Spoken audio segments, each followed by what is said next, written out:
Hello and welcome to today's episode of Entrepreneur and Enterprise Development Series. My name is Podiso Mudirwa, and as usual, I am with Moemedi Sunelo. Welcome, Moemedi. Thank you, Podiso. Today I wanted to talk about franchising. As we may already know, Moemedi is the director of Cricket Botswana, and this is a tuition service providing company that has 58 centers, 46 of which are franchises. So I wanted to talk today about franchising, what it is, and what its advantages and disadvantages may be. Okay, thank you once again, Podiso. I'm answering from what is franchising.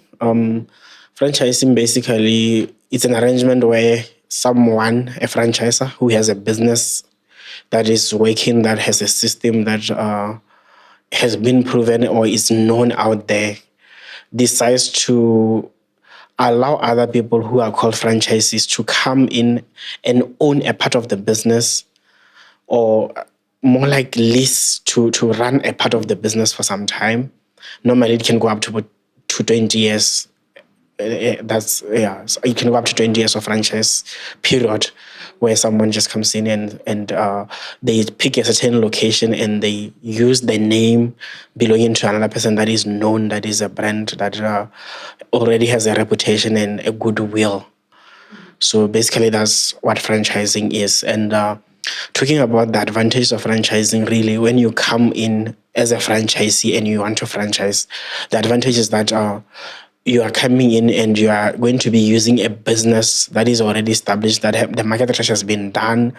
The owner has spent some years breaking ground and taking the risks.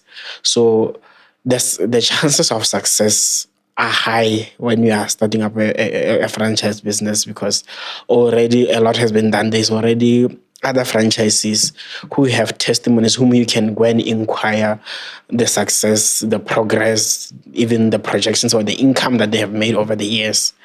So really, I always say franchising is like buying 2 minutes noodle. You just get hot water and you put it into your bowl with that 2 minutes noodle. Then you have your meal ready. It's like an instant business. It's an instant business. It's like a business in a box, really. You just you pay and then you get a business system and you just put it in a location and it starts operating and you start generating your income, your profits and everything.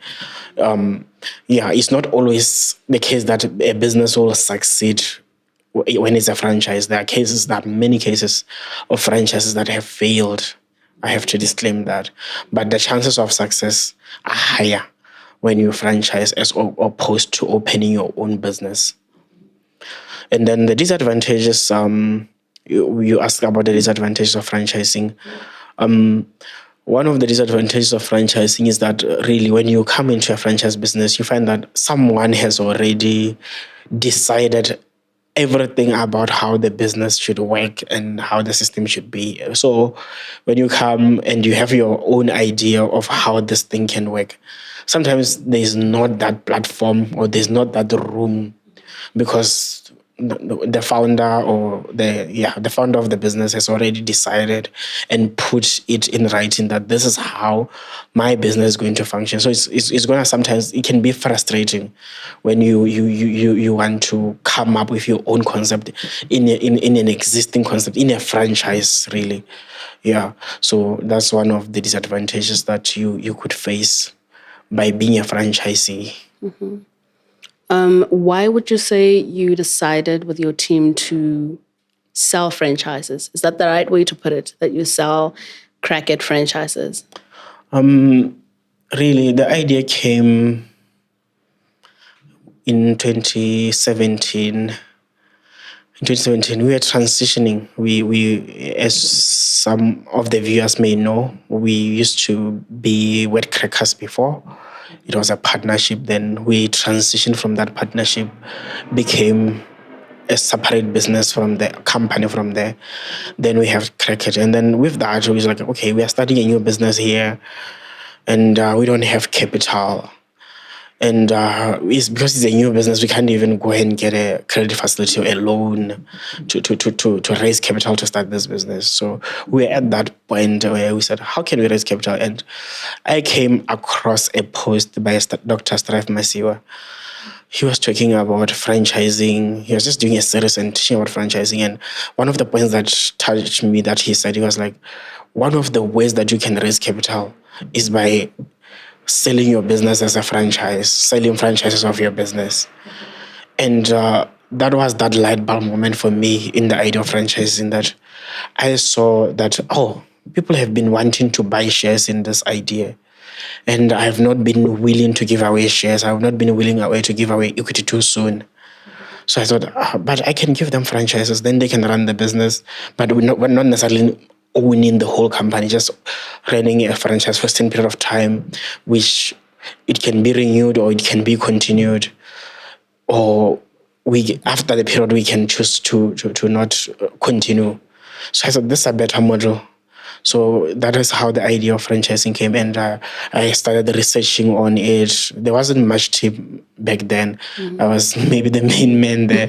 So I started researching about how to franchise, learned what is a franchise disclosure document. I learned how to prepare a franchise agreement.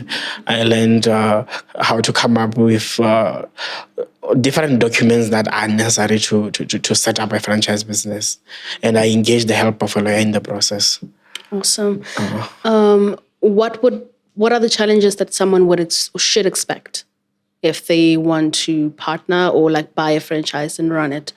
What challenges should they expect? If you buy a franchise, really,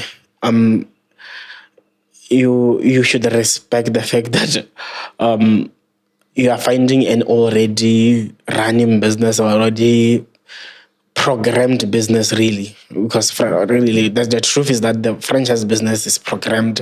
It has been set in a certain way, and there isn't so much that a franchise, when they come in and find something that has been working, that has been existing for some years, that they can change.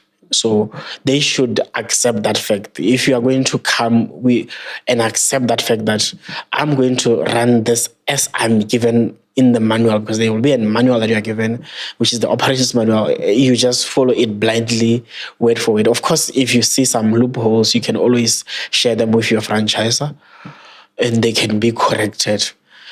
But you can't come with changes that will change the entire system.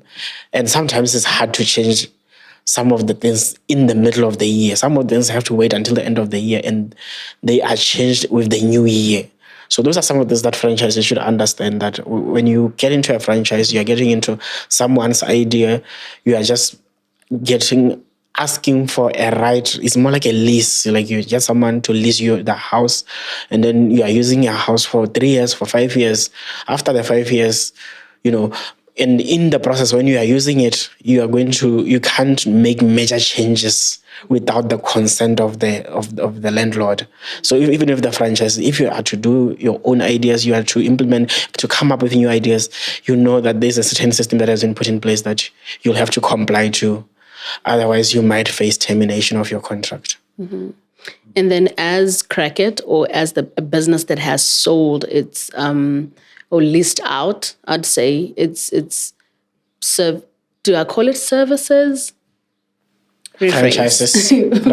Franchises. Yeah.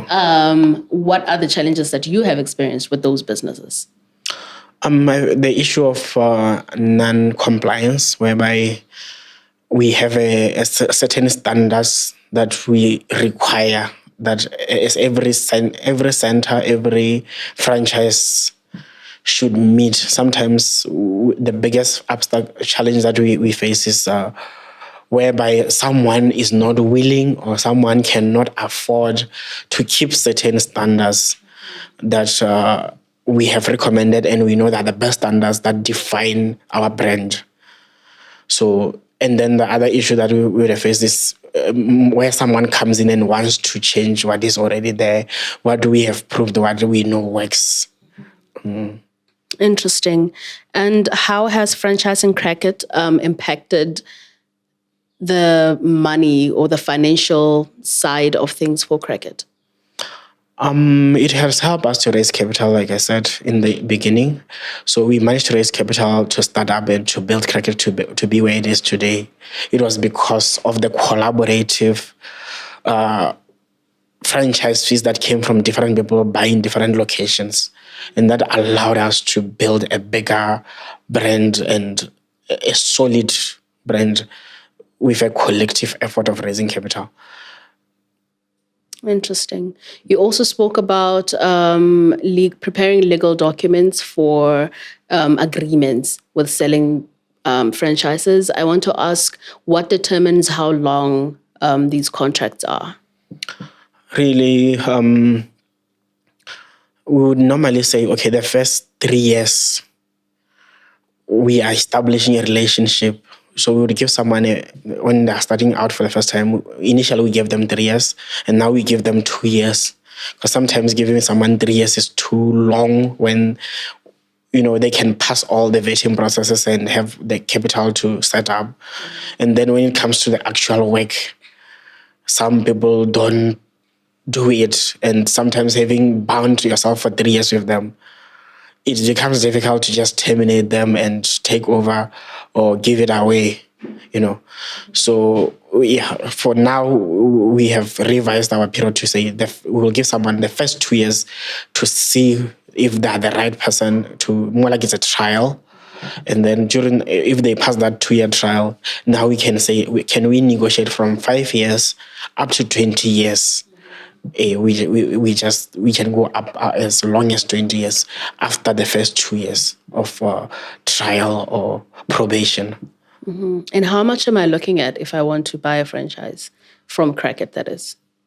If you are buying a franchise in Botswana, you will need 100,000 pula, which will be covering your setup, the branding, buying of equipment, furniture, training, recruitment of the staff and everything else.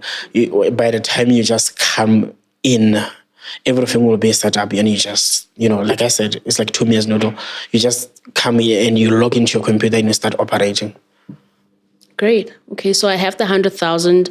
What else would be like the requirements? Because anybody could, not anybody, but like anybody, again, could have 100,000. But what else would be required of me if I want to buy? There's a vetting process that someone goes through. We take everyone through a vetting process, which includes reading books. You read a book and then you go through a written interview. After going through the written interview, you go through an oral interview. Once you have passed the oral interview, then you can be allowed to pay the franchise fee. And then we take you through 6 months of training. You do a course on management, course on franchising, courses on teaching and stuff. So at the end of the day, you should be able to know each and every element of the business, from management to teaching to learning to parent relationship. We take you through that 6 months of learning every aspect of the business. Then by the time you open after 6 months, that's when you'll open. You would know exactly what to do. So does it mean if I'm buying today, I will have between now and the time that the business starts operating would be like almost 6 months? Definitely. It will take you, unless you are a fast learner, then you can finish the course in less than 6 months. But you have to complete all the topics or all the modules before you can open your doors. Mm-hmm. And then as a director with Cricket, how do you ensure that the goodwill of Cricket is maintained throughout the many centers that are open all around the country or even outside Botswana? We have divided our centers into areas. We have areas from area 1 to area 10, and under each area manager, there are a select number, 5 or 6 centers that an area manager oversees.